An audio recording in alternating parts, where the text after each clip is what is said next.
طيحت الفرشة اشراري.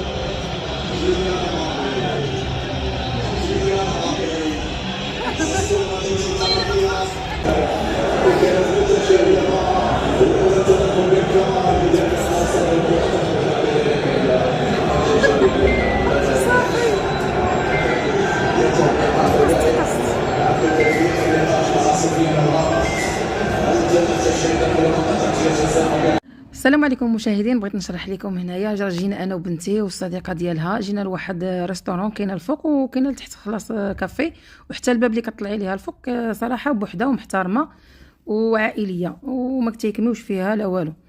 المهم صراحه جينا نتفرجوا في هذا الماتش واعر، هي تفقسنا شي شويه ولكن ان شاء الله يا ربي يعوضوا مره اخرى ان شاء الله. هذه هي القهوه راه في الداخله. المهم ما عرفتش فين جات بالضبط. كاينه هنا نتوما كما كتشوفوا، راه كيجلسوا الناس هنايا كيتفرجوا كيما بغاو. فيها تبارك الله 3 ديال التلافز هنا في هذه الجهه، وكاين الاتجاه اللي جالسين فيه من اللهي عاوتاني انتم كما كيبان لكم. هذه انا وهذه هي معايا الرايه المغربيه. هذه انا وهذه بنتي وهذه زيزه زنزوليه. والله يلا قرات كذا خالتي. لا لا هاي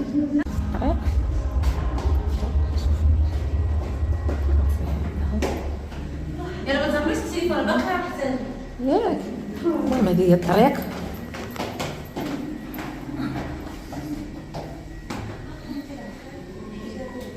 انت ديري سنه زوين.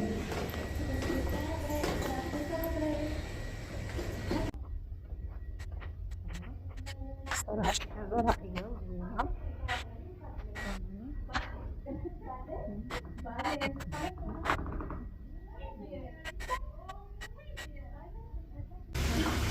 شوفوا تبارك الله، واحد بيتزا كبيره ما شاء الله وصافي.